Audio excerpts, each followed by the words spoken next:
Okay, ladies and gentlemen, welcome to yet another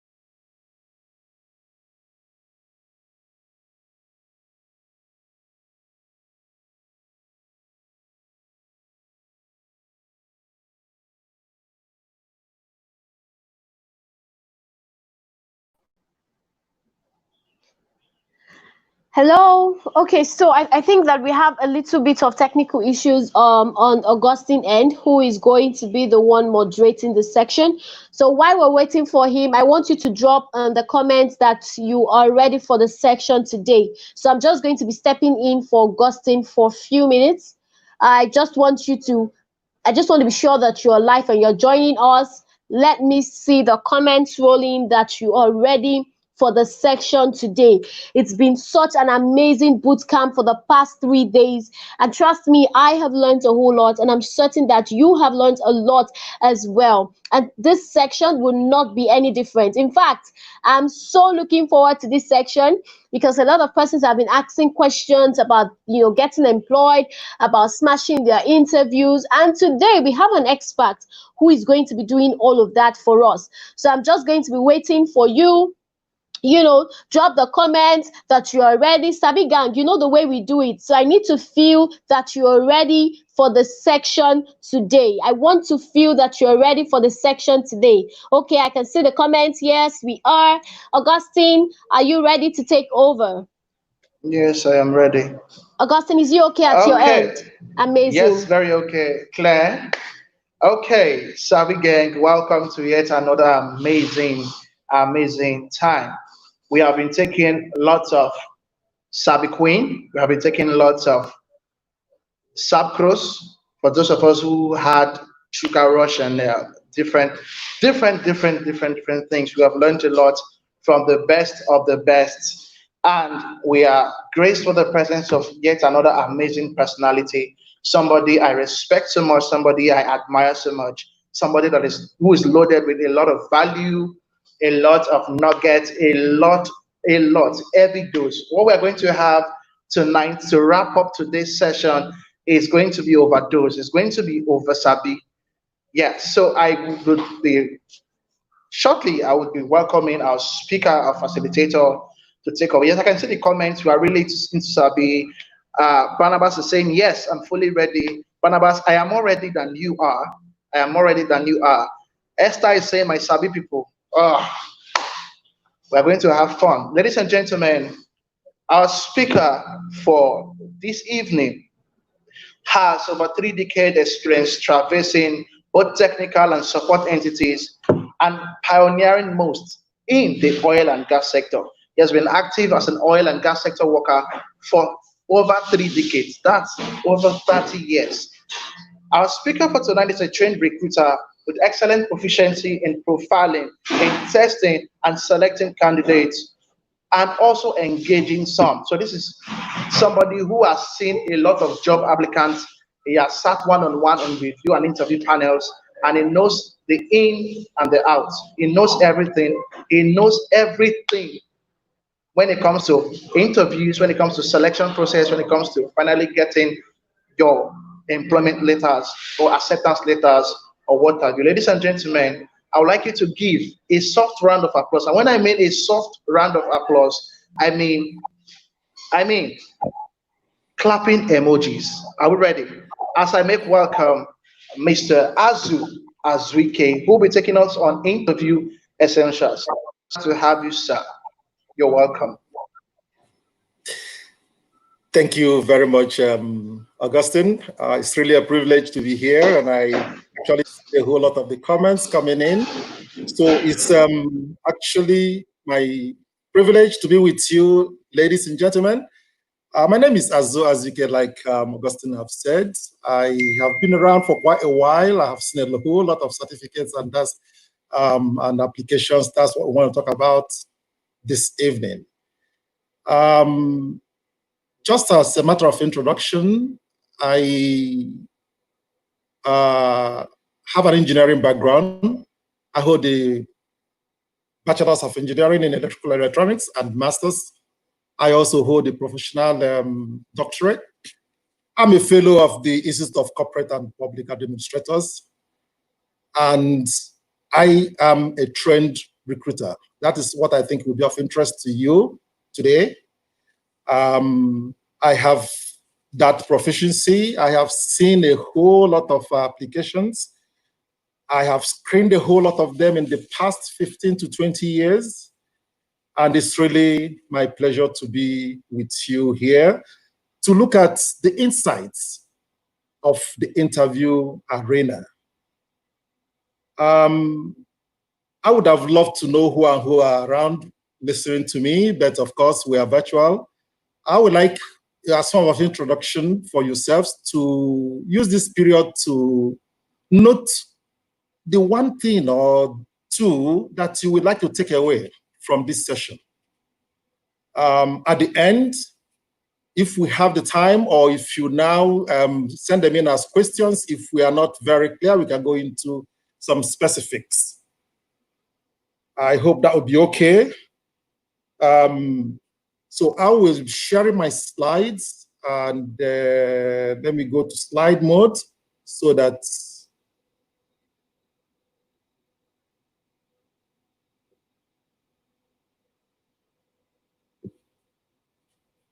I suppose you are seeing my slide at this time.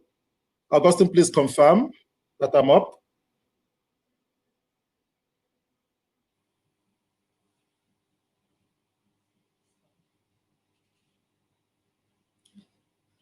Augustine, can you confirm that you are seeing my slide?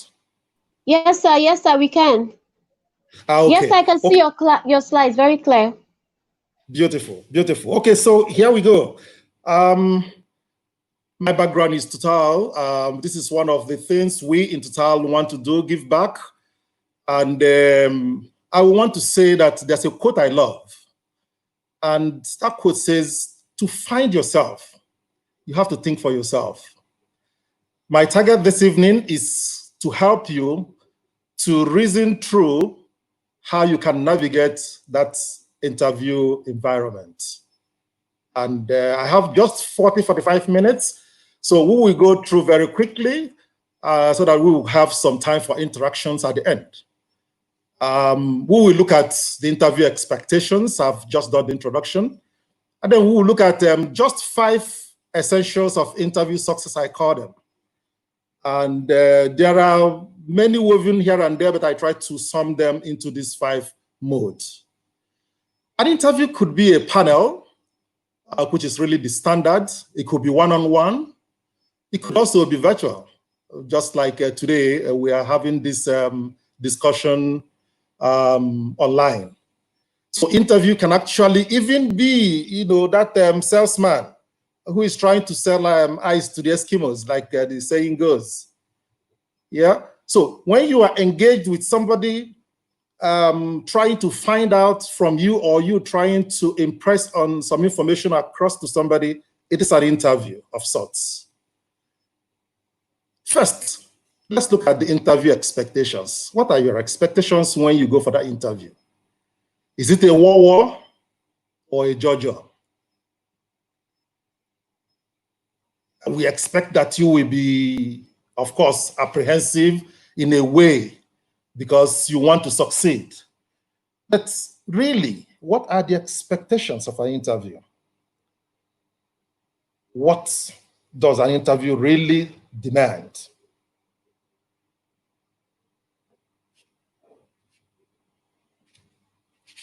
It doesn't matter whether you are looking for a school, for the job, for whatever. The expectations are basically the same thing. 2 things happen in an interview room. There are 2 people in that room, you and the interviewer. Now, the interviewer is looking for your potential. I would like you to take note of that word, potential. And then you, the interviewee, you are expected to exhibit your capacity. Capacity.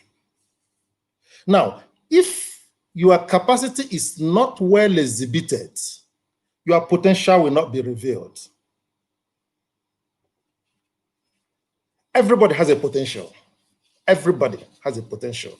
Now, the difference that takes place in an interview room is the ability of you, the interviewee, to exhibit your capacity. Now, I'm trying to make sure that you get this right, because once we establish these little fundamentals, it becomes easy to run. So at the time of an interview, the interviewer is looking to see your capacity to be able to evaluate your potential. When he sees your potential, then he will be able to conclude that, yes, this is actually what I'm looking for. She has enough materials for me to bake him into what I actually want. So as a definition, you can say an interview is an opportunity for you, the interviewee, to reveal your potential by exhibiting your capacity. In the next 40 minutes thereabouts, we'll be looking at what are those essentials that will aid you in exhibiting this your capacity. And like I said just a while ago, because of time, I have tried to group them into 5 series. The first one is the appearance. Somebody says looking good is good business. Your appearance matters a lot. And the appearance here includes your dressing and your entry, if it is a physical face-to-face interview. If it is an online interview, you have to set your system, your laptop, your phone to be able to give a good face-up. You don't need to like squeeze somewhere at the back. No, your facial expression is part of what you are exhibiting. So this calls you the first points. You may see that when you walk into that interview room, the interviewer is already with his biro scribbling certain things down. There are those first impressions that matter. And I'll tell you the truth. If you miss it at that first impression, you may lose your interviewer throughout the interview. So your appearance is key. Don't be that sitting duck with cap in hand. Don't go stooping, beggy. Don't forget that you were invited. So there is an expectation. Your appearance is critical to the success of your interview. And some people make the mistake of when they are having an interview online, they dress anyhow. No.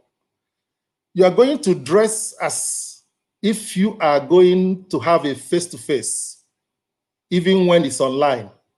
And I dare say, feel free to use your perfume, because these are the things that add up to your confidence. You see, when you look good, it drives home, it drives home who you are and aids your confidence, and you retain a comfort zone.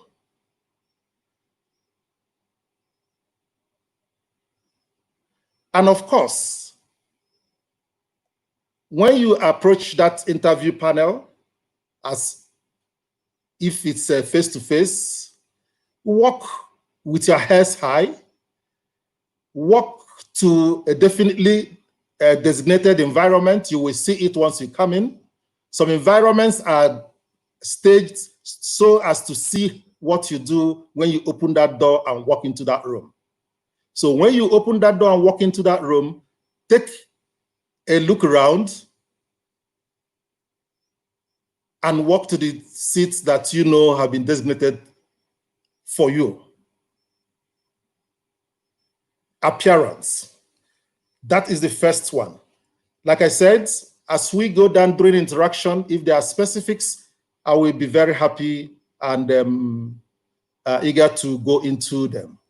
But for my 40 minutes I have, let's continue. The next thing I would like to talk about will be when you walk into that room. You know, I was just saying a while ago that when you walk in, some interview panel sitting arrangements are made such as to look into your brain, to see what you see when you walk into a room. Do you look to see somebody directing you to sit down somewhere? Or can you imagine where your seat is? How do you address your interviewer?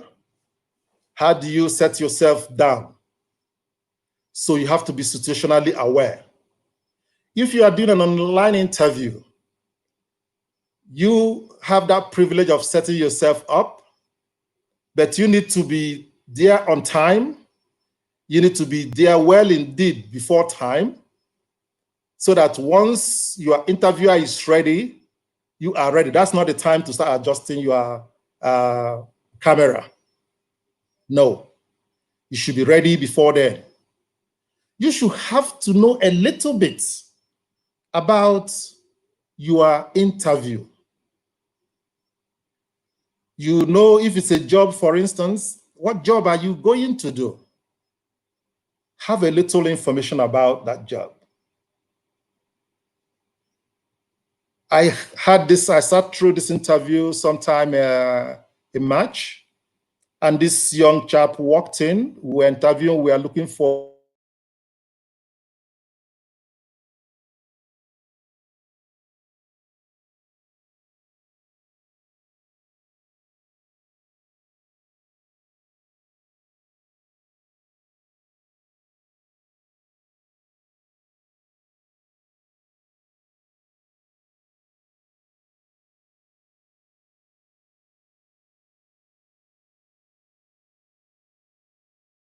warmly the Notre Dame fire. Now, he knew the interview was about France. He knew there was a fire at Notre Dame, and he keyed into it. Situational awareness. Situational awareness. Two elements of emotional intelligence. I know somewhere along, either you have already had this session today or you're going to have it, emotional intelligence. Two key elements of emotional intelligence is self-awareness and social awareness. You should know your strengths. You should know your weaknesses. Put your first and best foot forward.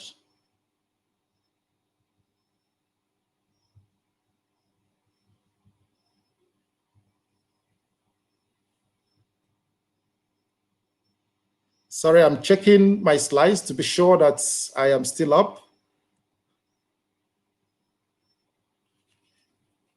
So you need to be in a position to put your best foot forward all the time. Now, like this gentleman I discussed, he showed empathy at what was happening in faraway France. And we got excited about that. And I assured you, it influenced 8 of us that were sitting on that panel. Said that chap was good.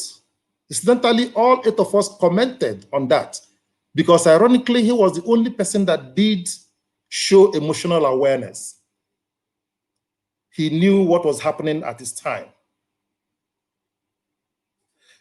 You know, my 16-year-old son had an online interview recently for his medical school. And this time is time of coronavirus. He went through nice and good because I must confess, I tried to tutor him a little bit on what to expect, but he's a very young boy at 16, and he went through his interview. Now, imagine what would have happened if he had talked about coronavirus as being one of the driving interests for him to want to seek medical school. When he came out from his interview, I asked him whether he mentioned that. He said, no, the interviewer did not ask him anything about coronavirus. I said, no, you missed it. Now, sometimes you are not asked certain things. You are expected to be innovative. Part of what the interviewer is looking for is your level of curiosity. So here, I'm talking about situational awareness. The third of the 5 essentials I have for us this evening is communication skills. And I added pitch.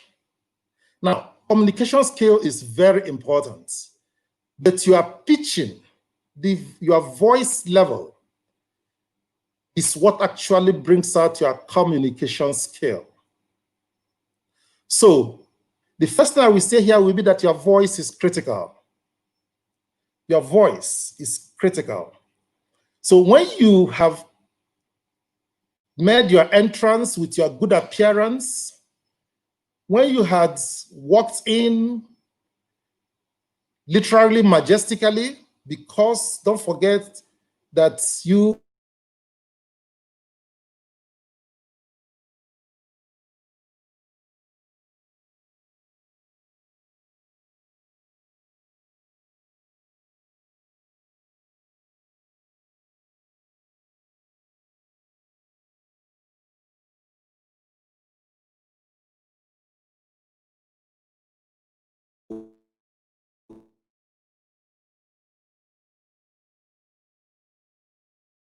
were invited. I used that word a couple of times, and I would.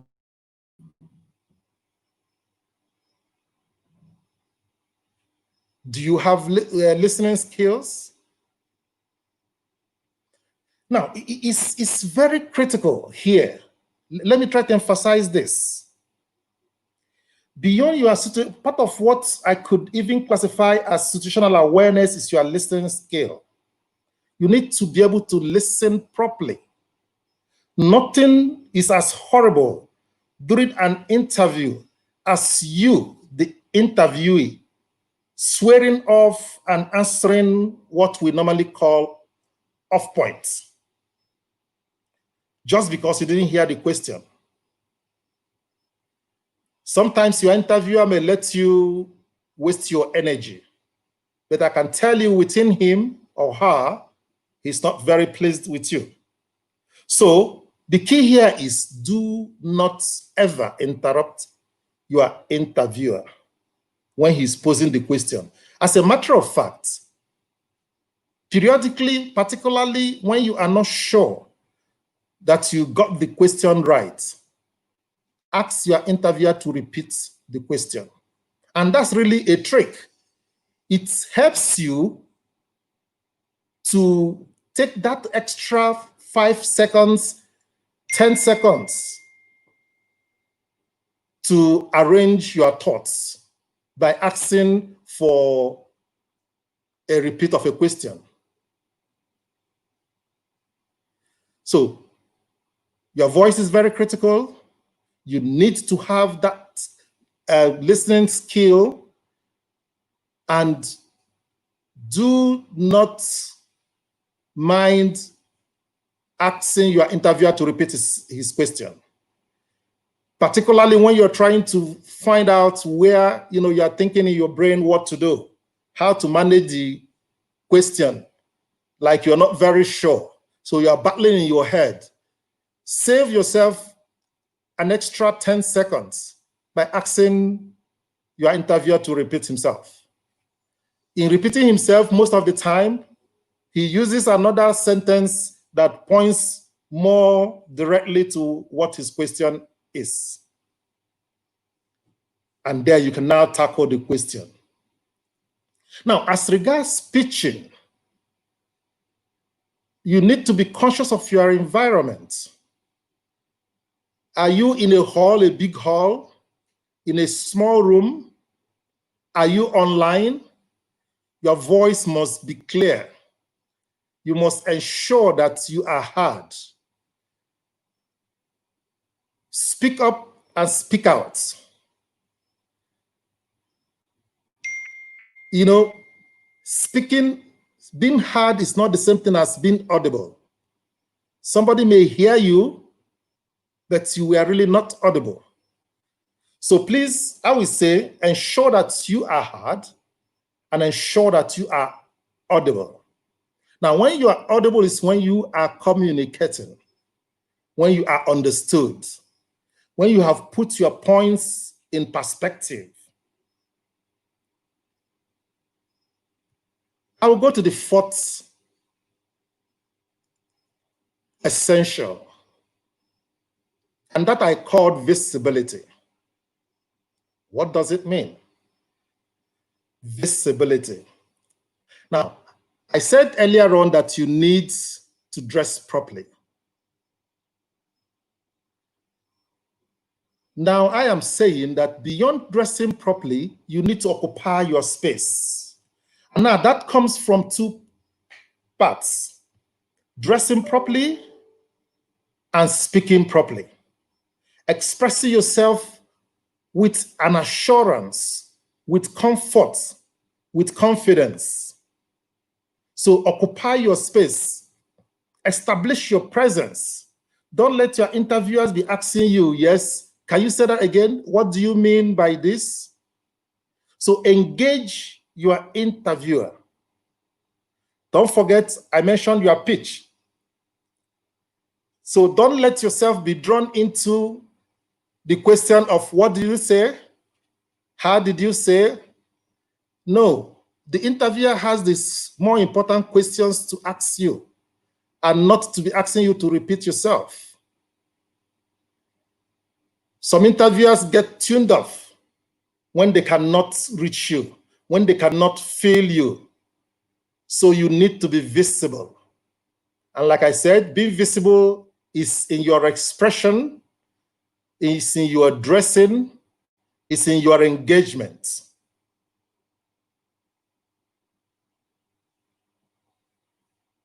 And finally, your technical knowledge. Your technical knowledge. Now, you notice that I put this as number 5. Much as it is not any less than any of the 4 I have said before,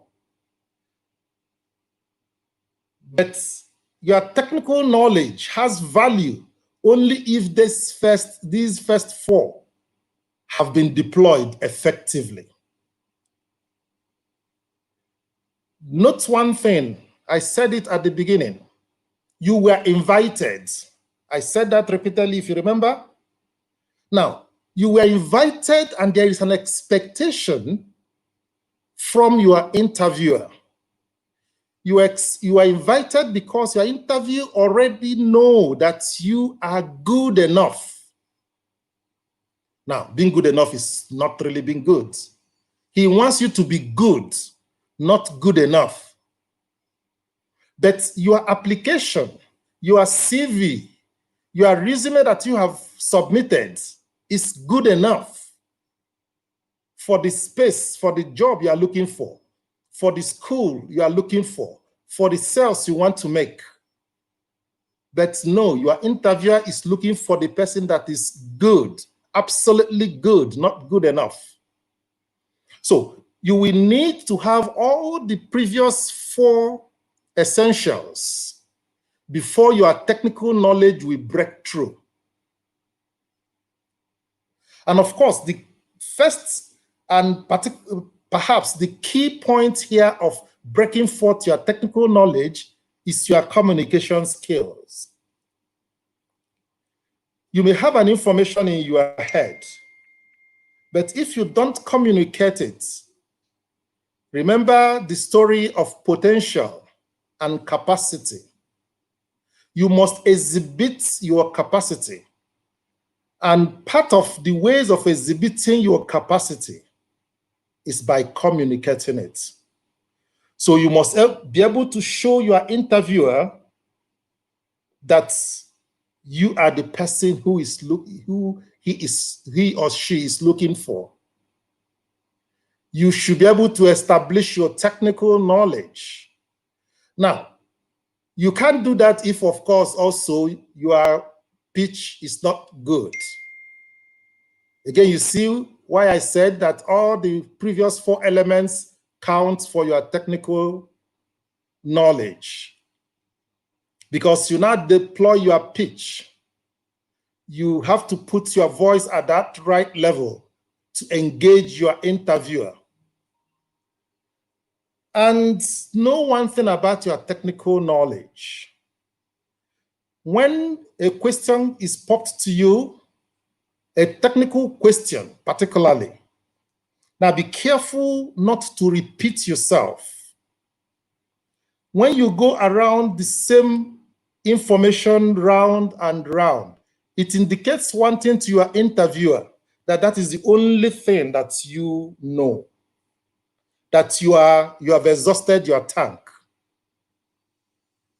So when you have finished the 1 information, the 2 information that you have in your tank, stop at that point. Yes, stop. Tell the interviewer that, okay, he will wonder whether you have a lot more, but you've just given only 1 or 2. Let him do the thinking. That would be the psychology at this point you are deploying also.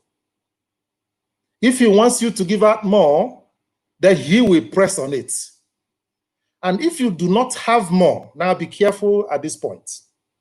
Do not start to try to bring out things that you know are not very correct or that are absolutely false. You'll be digging a grave at that point. If you've given, for instance, 2 points, and he said, okay, any more? You said, you come out plain to say that's only 2 you can think about immediately, but you know that there are 3, 4, 5, 6. So when you are delivering your technical knowledge, you must also have that psychology of interview to engage your interviewer. So precise your facts. Bring them out. Don't keep anything back in your arsenal. You may not have another opportunity to come back to that interview panel. Don't forget that. All the information you know, bring them out. But I told you, do not go in circles. Do not repeat yourself. But as many facts as you know relating to the question that's thrown at you, bring them out. Let the interviewer be the person telling you to stop. But not that you are repeating yourself. Now, I have tried to be very holistic in my approach because I know that we may be having different types of interview that we may be interested in, but I assure you that the 5 points that I have called the essentials, if you bring them into being, your appearance, your situational awareness, your communication skills, your pitching ability, taking command of your environment and showing presence, and topping it up with the icing on the cake, which is your technical knowledge, you will sure sail through that interview. And like I said before, remember, the interviewer knows you. He knows you before inviting you, and you were good enough. So know a little bit about the interviewer too. It is one of the horrible things in an interview when you are going to, you apply for a job and you don't know anything about the company that is offering you that job. The interviewer doesn't like that. He knows a little bit about you. So the little you can do is also to go back and try to know a little bit about him or your job before coming in. So if we conclude at this point,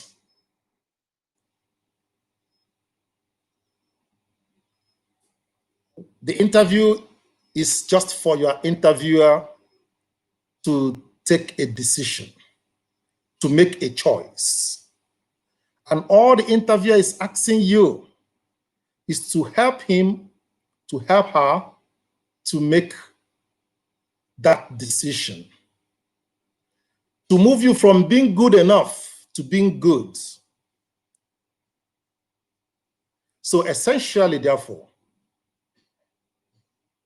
the outcome of your interview is really in your hands. Thank you very much. I'm sure at this point, we can go into our interaction session.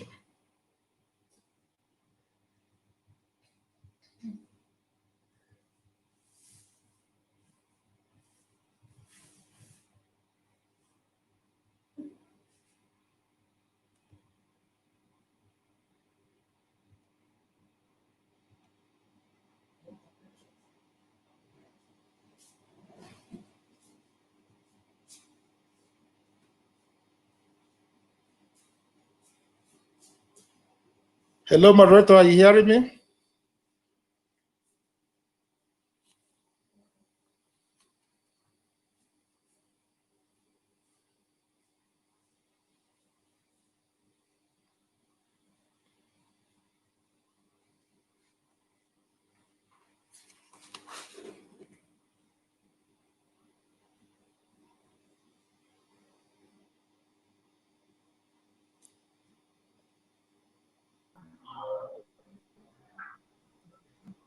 Yeah, thank you. Okay.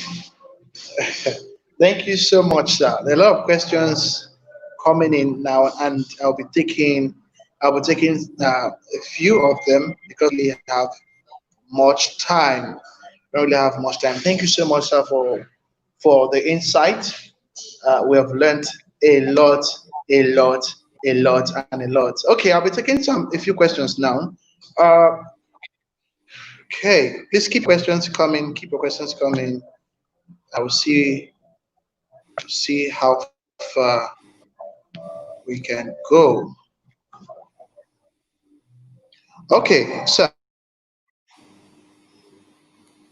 Yes, I'm with you.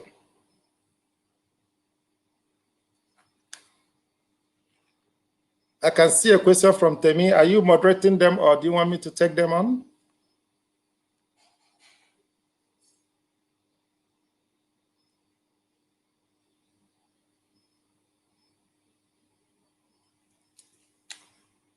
I'm sorry, Augustine, I'm not hearing you if you're hearing me.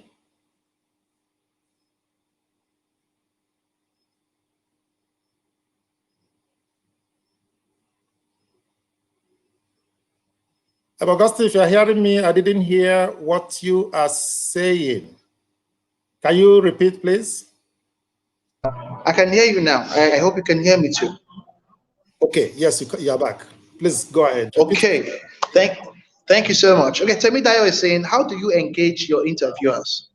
How do you engage your interviewers? And she's asking three questions. She's saying, when asked to elaborate and my tank is full, what do I do?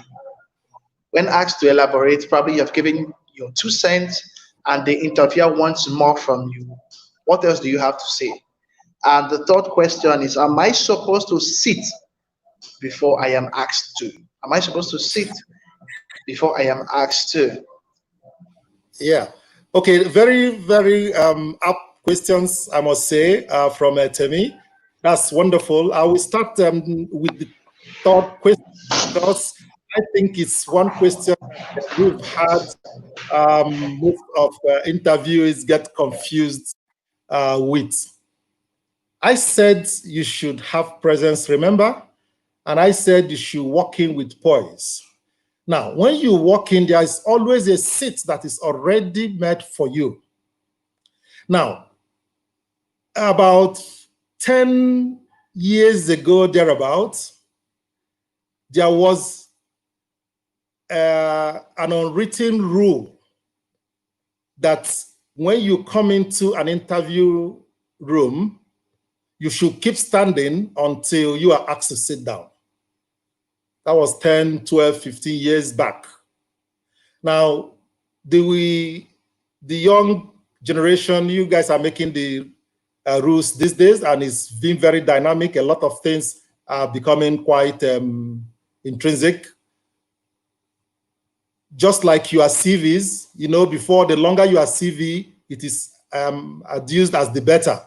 But today, CV is strictly one page. If you do more than one page, then nobody has time to look at your CV. In fact, it's thrown out. It's believed that you are trying to build up some things. Just like I gave you only these 5 points. You could actually open them into 50 points. So when you walk into that interview panel, that seat is already for you. Go in there, say hello to the panel, take your seat. Don't expect anybody to ask you to sit down. That is one of the ways you make presence when you walk in. Remember, I talked about visibility.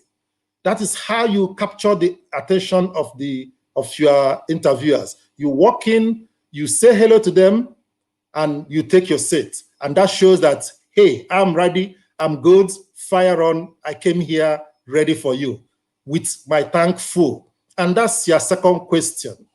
How do you elaborate? Of course, you still have a full tank. If you're asked to elaborate, that's an opportunity to drive it in. Don't lose that opportunity. As a matter of fact, when you are asked a follow-up question, most of the time, it is by the interviewer. 2 things he's looking for at this point.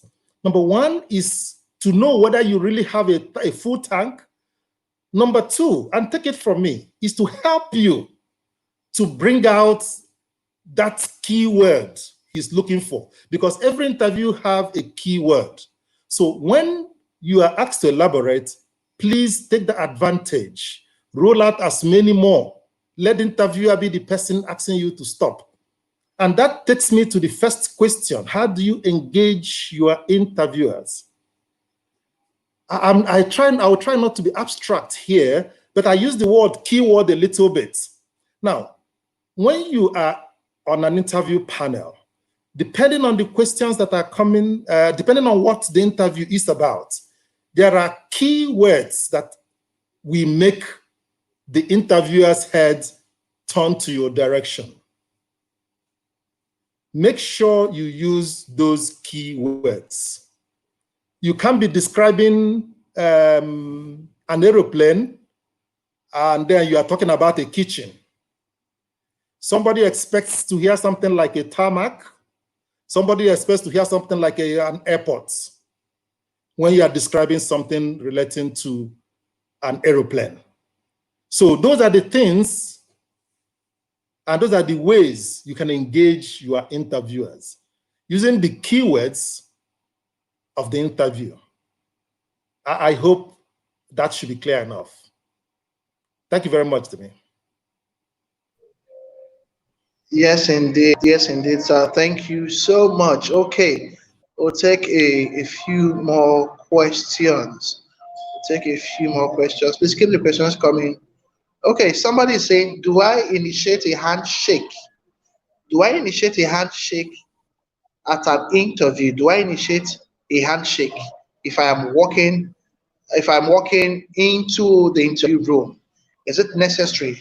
Can I shake my interviewer? Is it something that is advisable, or would that cost you that opportunity? I love this question. Yes, those are also one of those emotional intelligence and situational awareness scenarios that I try to paint. So I'm happy with these questions. It means I was communicating. Now, when you walk into an examination, an interview, well, it's an examination actually.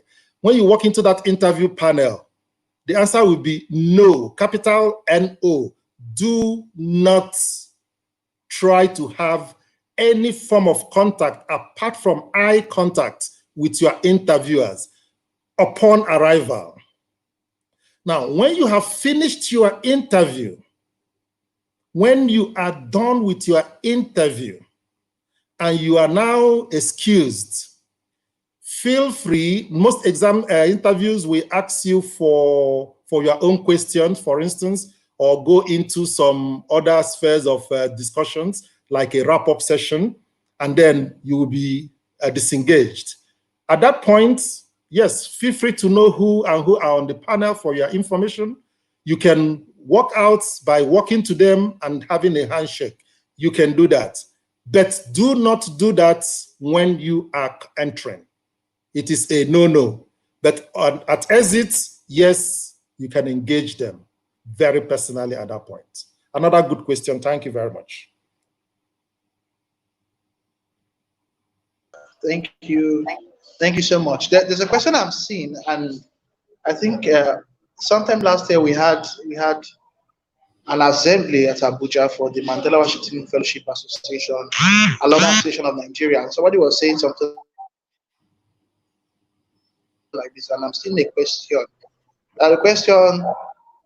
The person is saying, when asked what's your weakness, if you're having an interview, and the interviewer is asking you, what is your weakness? How do you respond to that? Would you say I am Superman, Superwoman, or you'd be honest with them? If you're asked, because it's a bit tricky for most persons, how do I respond?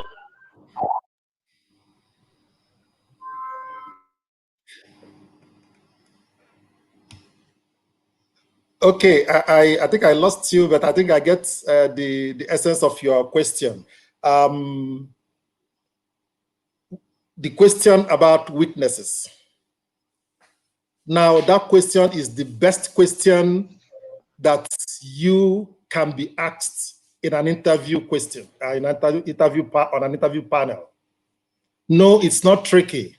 No, it's not wrong. No, it is not trying to pull your legs. In fact, it is the easiest question that you can answer. Now, the worst answer you will give is to try to show that you're a Superman, because nobody, including the interviewers themselves, nobody is a Superman. So if you want to mess up all your appearance, all your communication skill, if you want to mess up all the technical capacity you have exhibited, and you are not situationally aware at this point, and you say you are a Superman, sorry, you have just put yourself out of contest in that interview. Nobody, there's nobody that doesn't have a weakness. Now, remember I said that is the best question you can answer. Now, you know your weakness. Discuss it. Now, the interviewer is asking you that for a purpose. He's looking for a raw material. He's trying to see whether you can, the crack is not too big. Now, it is a question that only you have the answer.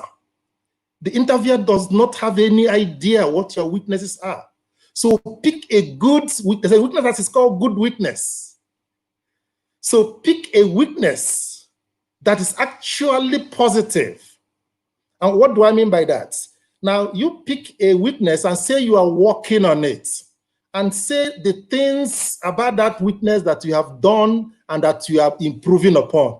And I can assure you, you'll be loved for it. Thank you. Thanks so much. Thank you so much, sir. Okay, one final question because of time. I think we have a little more time. Somebody is saying with an interviewer as per salary expectations. Let's assume before wrapping up an interview session, the interviewer is asking me, how much would you want to be paid? How much would you want to receive? How do I respond to that question? Thank you very much, sir. Now, I agree that this is the one that is called a tricky question. It is truly a tricky question. Now, the interviewer is asking you this for two purposes. Number one, he wants to see how positively ambitious you are. And he wants to see how negatively greedy you are. So it's quite tricky.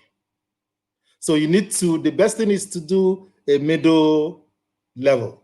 And the middle level is quite simple.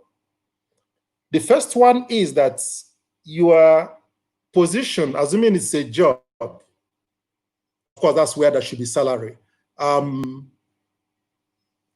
position already before it was advertised, they have a salary structure in that organization. So whatever you say on interview panel will influence that salary. This is both yes and no. Let me please correct myself, put that caveat. Sometimes you can negotiate yourself into a higher bargain.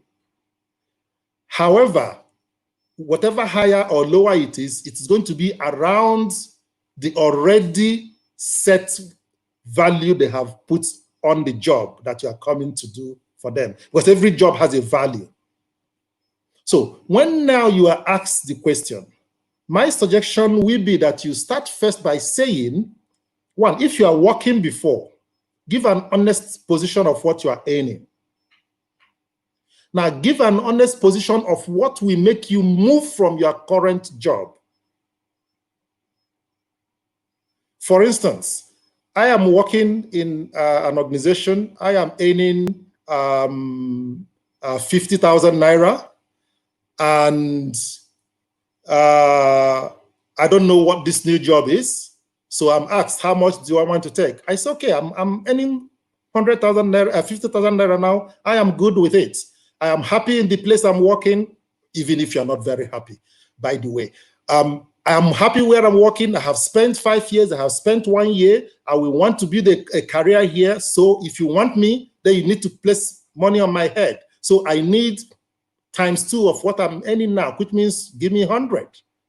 That is ambitious. That is not greedy.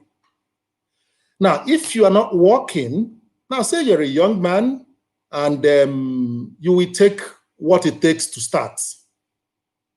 If the interviewer insists, you know what value will make you comfortable.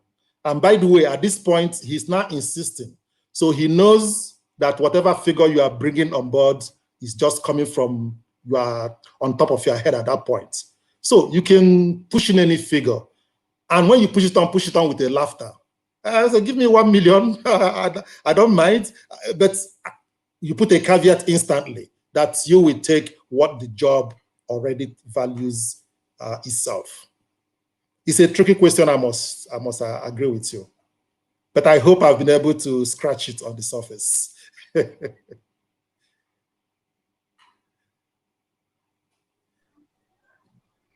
Thank you so much for that insight. You have done a lot more than just scratching the surface. One final question. A lot of persons seem to wonder what a positive weakness is. What can I say is a positive weakness? So, sir, if what examples of positive weaknesses can you point out for us so we could relate? So most of us will relate. Seems like a lot of persons want to know what a positive weakness is. Thank you, sir. Okay, I will try to be brief because I'm also looking at our time. But I'm very happy that the questions are coming up. I'm really very impressed, and I love that. A weakness is positive when you are sincere about it. I will give an example maybe to buttress it. Some weaknesses you really can't do much about because you are born with them. Let's imagine that you're a shy person. You cannot really speak in public. And now you are asked, what are your weaknesses? You say, well, I know I'm shy because remember the job you're coming for, maybe it's a job that will expose you, that you will be in the front seat. So they don't need a shy person. So pick it up and say, I know I'm a shy person because you are an introvert. You are born that way. You can't really do much about it. So it's a weakness, but it's not really a weakness. Now, how do you defend this weakness? Okay, but I'm working on it. I have joined some, like at school, I was part of a debating society. I tried to engage my friends. So you said those things that you are doing to remove that shyness, to increase and enhance your boldness, to make you all now be able to speak in public. You can even say that yesterday or last year, last 2 years, you wouldn't have been able to face this panel, but today you hope you did well. You see, you are now trying to rub in some things on the panel that, hey, I did well in spite of my weaknesses, and it's not lost on the interviewer. So an interview, a weakness is positive when you are sincere about it and when you are working on it. Thank you very much. Thank you. Thank you so much, sir. So, ladies and gentlemen, you've heard what our facilitator has said. You can be sincere about a weakness, but not comfortable with it. Okay? You can say, oh, I under pressure, I cannot work. But let's see what I am doing to get better at this. See what I am doing. See what I am doing. So when you present, when you bring that foot forward, it becomes easier for you to be comfortable with the fact that you have a dent, but you're working on it, and it gives you an advantage because I'm not certain there is any Superman anywhere in the world that has no flaw. So thank you very much, sir. We are very grateful to sit under your tutelage, to glean from your immense wealth of experience and learn a lot tonight. Thank you so much, sir. We're grateful. Sabi Gang, I want you to give him an audio, or will I call it, okay, a soft round of applause, a soft round of applause. Keep those clapping emojis coming. Thank you so much, sir. We are grateful. We are grateful. We are grateful. Yes, the comments are reeling in. Please bring them on, bring them on. Put your hands together. Thank you so much, sir. We are grateful. We're grateful for this session. Thank you so much. Thank you again, sir. On behalf of the Skill Factory Africa team, we want to say God bless you. Thank you for partnering with us on this.